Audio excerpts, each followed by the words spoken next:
Bonjour à tous, bienvenue à cette toute dernière de la saison. Et aujourd'hui, en compagnie de mes invités, on est à la recherche du bonheur. On se demande comment l'atteindre en intégrant les saines habitudes de vie et le sport à notre agenda. Bienvenue à Parlons-en.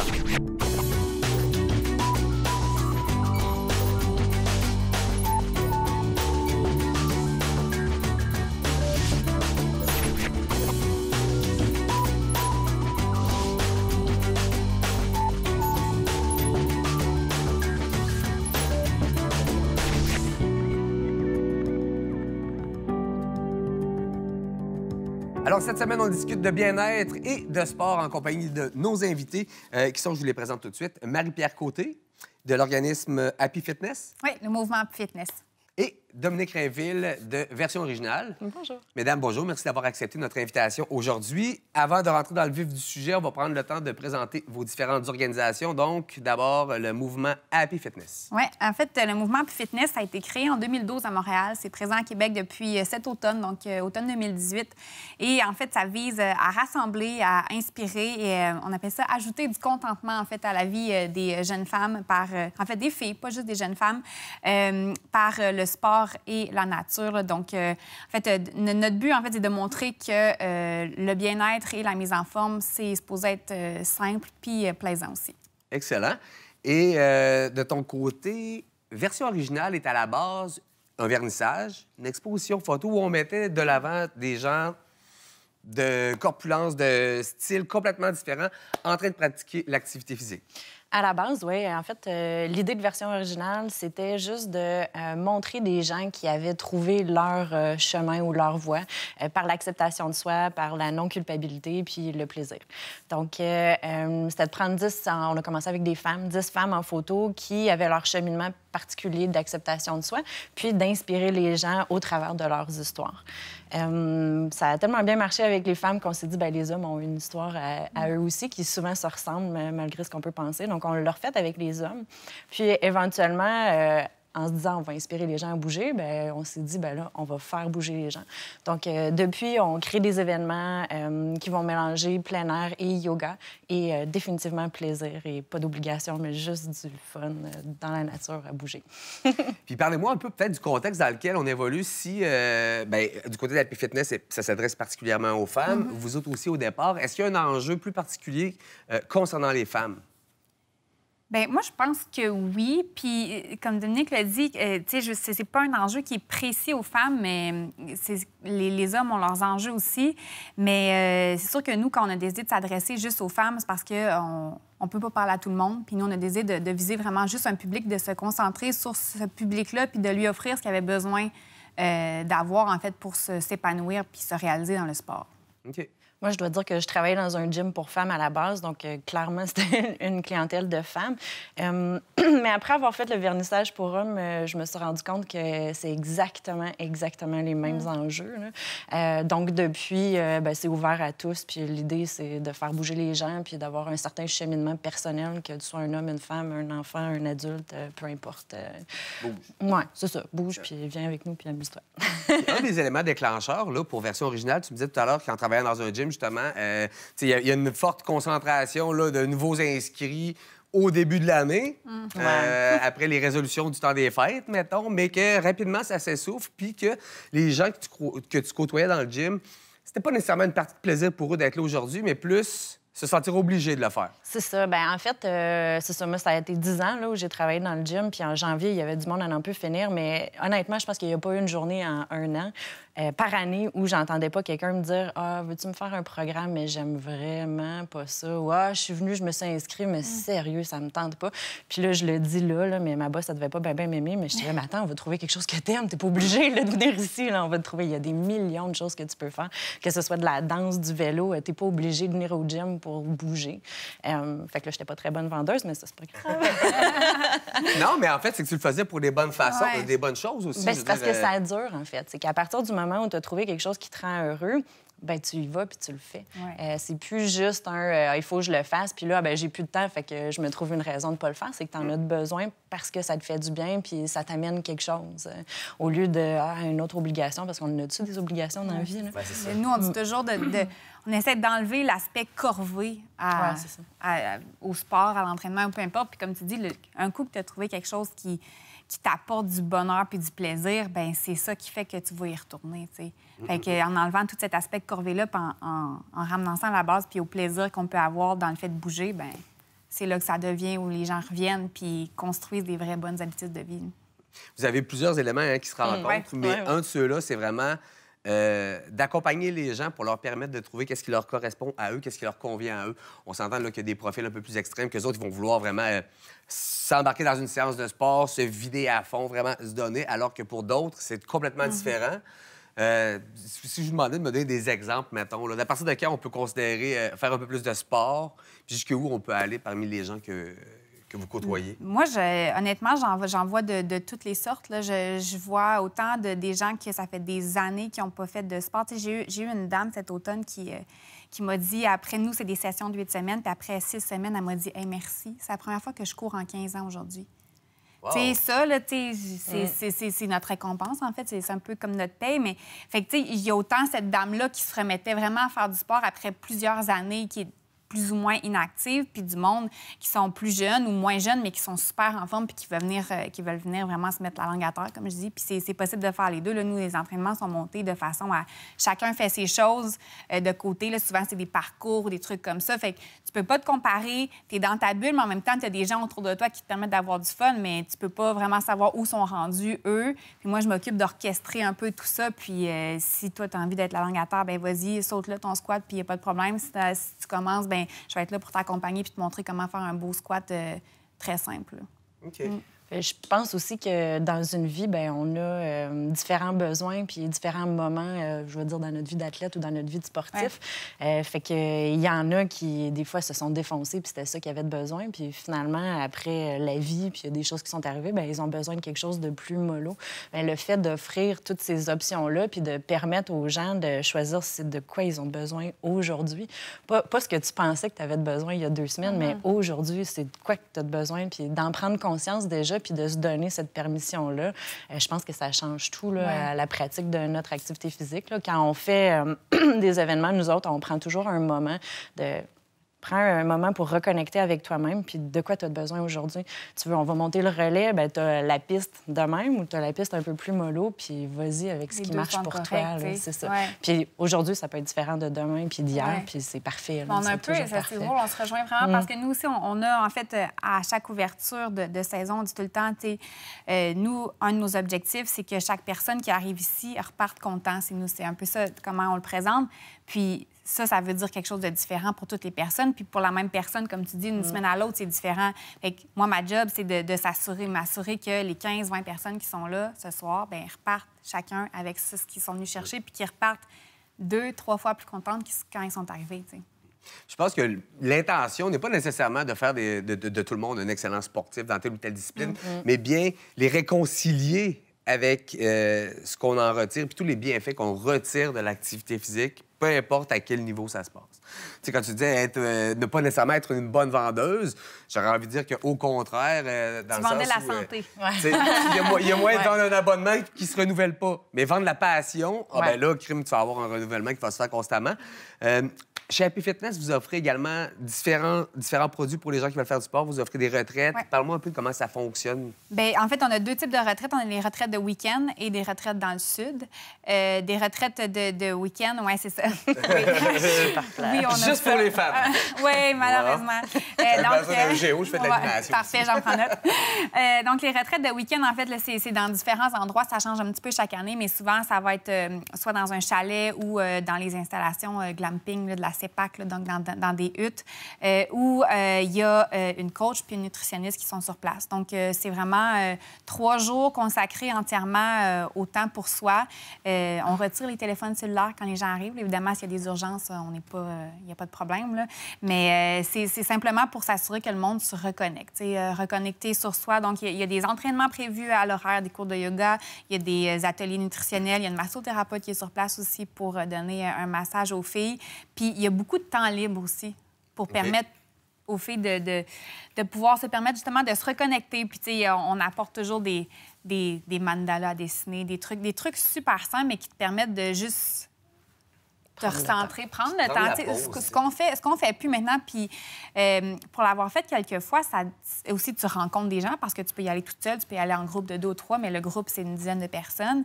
Tu rencontres des femmes, puis tu connectes avec ces gens-là comme jamais tu aurais connecté si tu les rencontrais dans la rue parce que tu as du temps, tu n'as pas de distraction, tu es là, puis tu es 100 là, puis c'est vraiment quelque chose de trippant. Puis en fait, les semaines dans le Sud, c'est ça, mais dans le Sud, pendant une semaine. Fait que là-dedans, il y a des cours de surf qui sont ajoutés et tout pour profiter de l'environnement, évidemment. Là. Puis les nutritionnistes, ils font vraiment aussi avec les produits locaux, là, peu importe où ils vont dans le Sud. Là, fait que ça donne... Mais c'est intéressant, puis de permettre à ces gens-là de prendre le temps d'échanger avec des gens qui partagent probablement, avec qui ont beaucoup de points en commun, puis qui abordent dans ces contextes-là des sujets qu'ils probablement n'auraient pas abordés dans une situation du quotidien où tout va tellement vite. Oui, ça donne des vraies conversations, j'ai envie de dire. Là. Ouais, on parle pour vrai. C'est pas de la surface, puis des fois, c'est de la surface, puis on a du fun, puis c'est correct, mais ça donne juste l'espace puis le temps d'aller plus profond. Fait que moi, je pense que on a besoin de ça. Prendre la pause. De votre côté aussi, vous en offrez différentes sorties, différentes activités. Ceci dit, tu t'es embarqué dans tout ça, mais l'objectif était évidemment de te faire plaisir aussi. Oui, c'est clair. Parce que les gens... non, mais si je le souligne, c'est parce que les gens en profitent aussi, dans le sens où il y a la plus-value. Donne-moi des exemples de... En fait, ça se ressemble encore, mais en fait, nous, ce qu'on organise, c'est plus des trucs d'une journée ou d'une soirée. Mais par exemple, ici au Lac-Beauport, on faisait une journée de course en sentier, yoga, puis après ça, on se retrouvait au Sibéria Spa. D'autres retraites qu'on a faites aussi de pleine conscience, de nutrition pleine conscience et de yoga. Sinon, un que j'ai vraiment pas de plaisir du tout, c'est aller à l'île d'Orléans chez Cassis Monoïphile. Il y a un yoga au coucher du soleil avec sangria. Ça, c'est super. Il n'y a rien à aimer là-dedans. Ah non, c'est ça. Faut souffrir pour être bon. Oui, c'est ça, exact. Ben, les deux, vous m'avez parlé de yoga. Ça fait partie, on dirait, des saines habitudes de vie de plus en plus. Les gens en parlent, les gens y adhèrent. Qu'est-ce qu'on retrouve dans le yoga? Qu'est-ce que les gens cherchent? Bien, je pense que ça revient un peu à ce que Marie-Pierre disait tantôt. C'est un moment d'arrêt, puis un moment où on se retrouve soi-même dans le moment présent. C'est pas qu'est-ce qui va arriver avant, qu'est-ce qui est arrivé avant ou qu'est-ce qui va arriver après, mais tu te retrouves sur ton tapis. Je dis un peu mis à nu. Si tu as de la difficulté avec une posture, bien là, il y a plein de choses qui ressortent, puis c'est toujours intéressant de voir ça, puis de laisser aller, finalement, puis de se retrouver dans le moment. C'est pas important ce qui va arriver après. Là, je suis là en ce moment, puis comment est-ce que je vis cette posture-là, ou même la transition entre chacune des postures ou autre. Fait que je pense que c'est vraiment ça le cue de la... Puis on est capable d'identifier peut-être des points un peu plus faibles physiquement ou même Bien, c'est sûr qu'il y a un côté physique. Puis ce que je dis souvent, c'est je pense qu'à la base, les gens commencent le yoga pour plus un côté physique. Que ce soit d'arriver à faire des postures ou d'être un peu plus flexible, etc. Mais à force d'en faire, puis à force de prendre le temps, bien là, il y a un côté plus, sans être spirituel intense, un côté vraiment où tu apprends à te connaître et à t'accepter comme tu es. Il y a des journées où ton équilibre va être super bonne. Puis d'autres journées, ça va pas bien, bien l'équilibre il est moins là. Mais il y a un lien entre ce que tu vis sur ton tapis puis ce que tu vis dans la vie de tous les jours aussi. Puis une fois que tu fais cette connexion-là, personnellement, je trouve que tout est moins dramatique. Là. Ah ouais. Bien, j'aimerais ça vous entendre aussi, peut-être en tant qu'individu, mais comme professionnel aussi. Dans les deux cas, il y a un souci de faire la promotion du sport et de l'activité physique. Si on prend un regard avec un peu de recul sur ce qui se passe actuellement, l'époque dans laquelle on est, les téléphones, les médias sociaux, tout va super vite. Votre point de vue en tant que professionnel par rapport à tout ça, il serait quoi? Je pense qu'il y a du bon là-dedans, mais il y a aussi du moins bon. Puis, tu sais, où on trace la ligne, on pourrait en parler bien longtemps, mais tu sais, nous, en fait, ce qu'on prône, c'est beaucoup de revenir à la base. Puis, tu sais, faire du sport, c'est pas supposé être compliqué. T'as pas besoin des derniers gadgets, t'as pas besoin d'une multitude d'appareils. Prends tes souliers, sors dans le parc avec tes amis, puis bouge, puis c'est ça, tu sais, c'est tout ce que ça te prend. Puis même chose pour l'alimentation. C'est comme si la santé, c'était un peu à la mode dernièrement, ce qui est une super bonne chose, mais ça fait en sorte qu'il y a toutes sortes pas de rumeurs, mais de faits ou de trucs qui circulent. Puis c'est comme si les gens s'attardaient à certains détails, des super aliments de ci, ça me prend ça, mon temps au kilomètre, moi, c'est ça. Alors que, tu sais, ils s'attardent à ces détails-là, mais en oubliant les grands principes de c'est quoi, dans le fond. c'est quoi la santé? T'sais, nous, on dit que la santé, en fait, c'est là pour améliorer ta vie, pas pour la contrôler. Fait que c'est un peu ça, le paradoxe, je trouve. Juste pour rajouter, mais dans le fond, moi, je crois qu'il y a aussi tout, un peu comme la société, mais il y a tout un côté qui devient une performance à être en santé. Exactement. T'es rendu performant à être en santé. Fait que même si c'est plus bon pour toi d'aller courir parce que t'as mal aux genoux, faut que tu continues à courir parce que c'est ça qui est bon. Faut que tu cours un marathon parce qu'il faut courir un marathon dans notre vie, c'est évident. Pour être heureux, il faut courir un marathon. Mais ça te marche, ça te mal, ça te fait mal, tu te lèves le matin, il te mal, tu vas courir pareil parce que c'est ça qu'il faut faire. Je crois que quand tu parlais des super-aliments, c'est la même chose. Ouais. T'es en santé, il faut que tu manges bien tout le temps. Là, quand tu vas au restaurant, c'est rendu compliqué. Puis, c'est pour ça on parlait beaucoup, nous, de non-culpabilité. À partir du moment où tout part qu'il y a de la culpabilité, il y a peut-être quelque chose qui est moins équilibré puis qui te fait pas du bien. Puis... Mais c'est qu'en fait, l'alimentation puis le sport, tu fais ça pour ton bien-être, mais si tu cherches trop à avoir la performance là-dedans, bien, le bien-être prend le bord puis la raison de faire ça, finalement, n'est plus là. Yeah. C'est peut-être un parallèle à faire aussi avec les médias sociaux, mais notamment à courir un marathon. Clair que cette année, sur mon profil Facebook, je vais avoir 5000 posts de personnes qui s'entraînent pour un marathon, qui ont couru un marathon ou qui, peu importe quoi, marathon. Je vais le voir. Fait que, si je me fie trop à ça aussi, je vais avoir l'impression que je dois courir un marathon. Sinon, le yoga. Je manque le truc. Là. Les postures de yoga, c'est la même chose. Dans les réseaux sociaux, il faut absolument mettre son pied en arrière de la tête, sinon... on n'est pas heureux. Casse-toi le dos. Casse-toi le dos, c'est fou. C'est ça. Mais tu sais, en fait, en même temps, si tu as envie de courir un marathon puis c'est ça qui te rendra heureux, fine, vas-y, fais-le. Mais fais-le pour les bonnes raisons. Parce que toi, c'est ça. Pas pour la photo qui va venir Exactement. Il y a un côté qui est fais-le pour les bonnes raisons, mais en fait, c'est que souvent, on est comme victime de... On ne sait même pas pourquoi on le fait.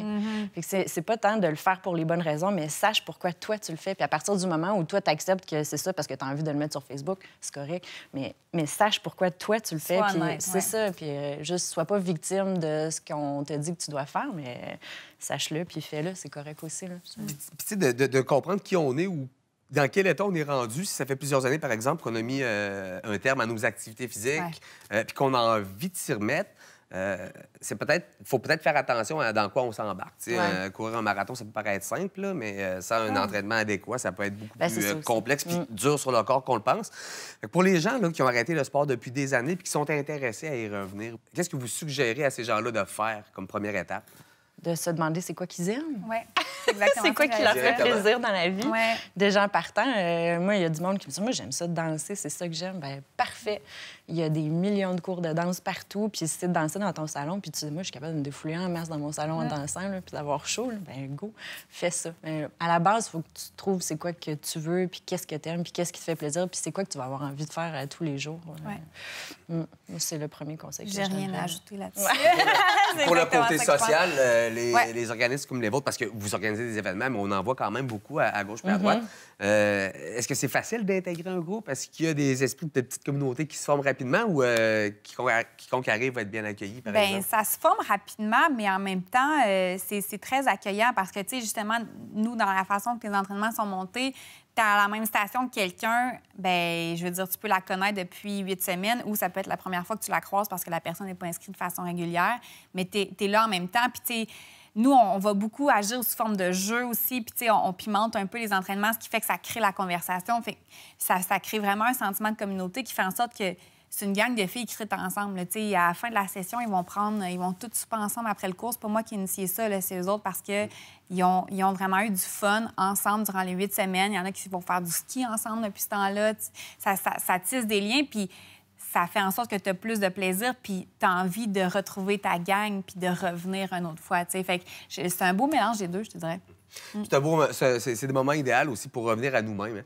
C'est souvent un enjeu, en fait, qui est mis de côté parce que, comme on le disait tout à l'heure, nos vies roulent vite. Puis quand on a une pause, bien, on prend une pause puis on regarde son téléphone. Qu'est-ce que les autres ont fait aujourd'hui? Il y a peut-être un petit côté pour tasser tout ça. Puis j'aimerais peut-être que tu nous parles de comment tu as amené Happy Fitness ici parce que Tu l'as essayé, tu as été client au Ouais, départ. ouais, Puis finalement, là, à Québec, c'est maintenant toi là, qui es à la tête de ça. Comment ça s'est passé? Mais en fait, c'est une histoire de la vie fait bien les choses. Je me suis inscrite, moi, dans les peut-être 3 ou 4 dernières années à 2 retraites de fin de semaine Happy Fitness parce que c'est ça, les cours étaient à Montréal, depuis moi, je suis à Québec. Donc, j'ai pas connu par les cours, j'ai vraiment connu par les retraites. J'ai fait 2 retraites puis dans ce temps-là, c'était seulement les fondatrices qui donnaient les retraites, là, qui sont Sophie et Chloé, là, nutritionniste et coach. Et je suis tombée en amour vraiment avec l'entreprise. Comment ne pas tomber en amour avec une entreprise, avec une mission comme ça? Puis je leur ai dit, en l'air comme ça, les filles, si à un moment donné, vous voulez venir à Québec, là, peu importe comment je peux vous aider, faites-moi signe, j'aimerais vraiment ça, faire partie de ça. Le temps passe, puis moi, j'ai toujours été très sportive, ça a toujours fait beaucoup partie de ma vie. Puis l'hiver dernier, je me dis, je vais m'inscrire à une formation de coach certifié parce que moi, je suis dans le domaine des communications qui est comme complètement autre domaine, mais j'avais envie d'essayer ça pour aucune raison, juste pour le plaisir. Puis 2 semaines après que je me sois inscrite, les cours n'étaient pas encore commencés, mais j'ai eu un appel des filles qui me disaient « La prochaine fois que tu es à Montréal, viens nous voir, on a quelque chose à t'offrir. » Puis là, ils voulaient en fait que je dirige la branche à Québec en me disant « Tu pourrais engager une coach déjà au départ. » J'ai dit « Non, pas besoin d'engager de coach. Je serai moi-même coach. » Je suis certifiée. Puis là, ils m'ont dit comme « Mais pourquoi tu t'étais inscrit à ça? » J'ai dit « Je ne le savais pas, mais là, je le sais. » Je vais être coach Happy Fitness. Fait que maintenant, c'est toi là, qui es la responsable là, de Happy Fitness ici, à Québec. Oui, c'est ça. Donc, pour l'instant, seul coach, là, mais dans les prochaines semaines, on va ajouter déjà du monde à notre équipe là, pour pouvoir élargir notre offre aussi. Là. Fait que... Ah ouais. Puis actuellement, là, dans vos groupes, dans les différents événements là, que vous organisez, combien de personnes à peu près se présentent? Ça dépend du genre d'événement. Là. Je peux peut-être te laisser répondre. Ça dépend du genre d'événement, effectivement. Là, tu vois, comme cet hiver, on a fait une course en sentier hivernal. Bien, là, c'est plus spécifique. Niché, c'est qu'on avait moins de monde. Mais les activités de relais chocolat chaud, sangria, yoga, bien, là, il y a des cinquantaines, des 50, 60. Oui, tu viendras. Ben oui, c'est ça. Là, on se retrouve à 50, 60 personnes. Mais c'est pas nécessairement un abonnement, mettons, qu'on non, va moi, aller c'est pendant vraiment toute la des saison, événements. un nombre de dates. Okay. C'est vraiment des événements. Ceci dit, cet été, on veut partir à un club de course en sentier. J'ai une passion particulière là, pour me retrouver dans le bois puis courir. Fait que, comme on disait tantôt, je me fais plaisir. Ça fait plaisir à d'autres personnes. Oui, c'est ça, je me dis. Moi, j'aime ça, il y en a d'autres qui aiment ça. Mais on part à un club de course en trail cet été. Donc, on va se rencontrer une fois par semaine. Puis après ça, les gens auront des entraînements à faire par eux-mêmes pour éventuellement faire un événement de course à la fin de l'été, mais sans temps. Donc, les gens vont choisir le kilométrage qu'ils veulent réussir à atteindre, puis on ne prendra pas de temps. Fait que l'idée, c'est de faire une course, de réussir ton objectif, peu importe ce que c'est, ça va être parfait. Puis à la fin, on fait un yoga, puis un barbecue, puis un party, puis de la musique. Puis, cool. L'idée, je pense, c'est vraiment de ramener la compétition, mais avec soi-même. On ne se fait pas compétition avec les autres. Fixons-nous nos propres objectifs, atteindrons-les. Puis c'est ça, en fait, c'est de faire réaliser aux gens aussi que c'est accessible. Des fois, les gens ont l'impression que c'est pas accessible, puis mon Dieu, j'y arriverai jamais. Mais si tu as un bon encadrement puis de l'aide pour y arriver, on peut y arriver. Puis il faut juste savoir c'est quoi tes objectifs puis comment on peut t'aider là-dedans, mais c'est possible. Nous, on fonctionne un peu différemment. En fait, c'est un mélange des deux. Nous, on a vraiment des sessions. Donc, c'est des sessions de 8 semaines. La prochaine commence le 29 avril. Donc, c'est notre session de printemps qui est habituellement très populaire. Là. Les gens, il fait beau, on a envie de ressortir le nez dehors un petit peu. Fait que 29 avril, les lundis et mercredis au Parc Victoria. Donc, ça commence. Donc, habituellement, c'est environ une vingtaine de personnes par soir là, qui sont là. Puis sinon, on fait aussi des événements ponctuels. On en a un le 14 avril là, qui sont... en fait, là, c'est un petit peu plus long. Là, on parle d'1 heure et demie. On appelle ça un entraînement pop-up. Là, donc, c'est un petit entraînement spécial. On fait tirer des cadeaux. Puis là, habituellement, on est environ une cinquantaine aussi. Là. Ah, quand même. Super intéressant. Puis super façon de revenir un peu vers l'extérieur avec l'été qui s'en vient aussi. Oui. C'est le temps de commencer à s'informer. Si on veut, l'émission est presque terminée. Alors, je vais vous donner le temps peut-être de nous parler là, des plateformes en ligne. Comment est-ce qu'on vous suit? Comment on peut s'inscrire à vos activités? Bien, sur le site web d'Happy Fitness. Donc, cherchez Happy Fitness sur Google, vous allez tomber tout de suite dessus. Là, puis dans l'onglet S'inscrire, là, vous avez toutes les activités, dont les sessions de cours d'entraînement en plein air. Excellent. projetversionoriginale.com, site Internet ou Facebook aussi. Là, ça marche bien par Facebook. J'ai vu en allant sur le site Internet la section concours. Ah oui, C'était un concours de photos, oui? Bien, en fait, encore dans l'optique d'inspirer les gens, en janvier, dans le temps où tout le monde veut s'inscrire dans un gym, là, je me suis dit, on va mettre de l'avant des gens qui inspirent les autres. Fait que l'idée, c'était que tu nomines quelqu'un qui t'inspire par sa relation saine avec l'activité physique et où son acceptation de soi. Fait que les gens se faisaient nominer sur Facebook. Il fallait qu'ils nous envoient une photo puis un petit texte. Puis après ça, il y avait comme le prix du public. Puis je tirais au sort parce qu'il n'y a pas une histoire qui est meilleure que l'autre, selon moi. Donc, on tirait au sort puis on leur faisait vivre une journée VO. Fait que là, il y avait une photographe professionnelle qui prenait en photo, yoga, des ateliers de méditation de pleine conscience. Puis ils finissaient ça au spa, encore bien plate. Ouais. En quelque sorte, ça fait tout plein d'ambassadeurs qui ont été nommés à gauche et à droite. Oui, c'était vraiment le fun. C'était le fun de voir les gens. Les gens étaient surpris de se faire nominer, puis là, d'expliquer leur histoire, tout ça. C'était super le fun. Puis est-ce qu'il y a des partenaires qui embarquent avec vous dans toute cette mouvance-là? Parce que là, vous êtes souvent au spa. Oui, bien, j'ai un bon contact avec les gens du Siberia Spa, ça, c'est sûr. Sinon, oui, tu sais, j'essaie de créer des liens un peu partout, dépendamment des événements qu'on fait. Là. Il y a le relais là, qui participe souvent à nos activités aussi. Puis, c'est ça, d'autres... là, je pense pas à personne d'autre, mais il y en a d'autres. Mais c'est moi, on est toujours ouvert aussi. En fait, disons, nous, on approche des entreprises quand on fait des événements. On y va beaucoup selon la mission des entreprises, donc que ça soit évidemment une mission qui se rapproche de la nôtre. Mais on est toujours ouvert. Ben oui. Vous pouvez accompagner, mettons, pour une organisation qui aimerait faire appel à vos services pour du team building, mettons. Oui, nous, on en offre là, en entreprise. Là, puis évidemment, quand c'est du corpo, les gars peuvent venir, sont bienvenus. Là, on ne fera pas de discrimination en entreprise. Fait que ça, c'est bon à savoir aussi. C'est la porte d'entrée chez Happy Fitness pour les boys, le corpo. C'est ça, exact. Au Mexique, avec du surf. Oui, c'est ça. Si vos boss sont partants pour ça, écoute, on dira pas non. Ça me parle. Alors, les filles, merci beaucoup d'avoir accepté notre invitation aujourd'hui. Évidemment, on va continuer de suivre vos activités et en faire la promotion également, tant ou si longtemps qu'on va avoir l'information. Donc, gênez-vous surtout pas. Merci. Je termine également en remerciant Mégane Fortin, artiste peintre, qui nous a prêté cette toile pour meubler notre décor aujourd'hui, en vous rappelant que tout le contenu produit pour CSAP.tv est disponible sur la page YouTube de la chaîne. Alors, visitez-le, partagez-le, profitez-en. Et en ce qui me concerne, je vous dis à la prochaine pour une prochaine saison de l'émission Parlons-en.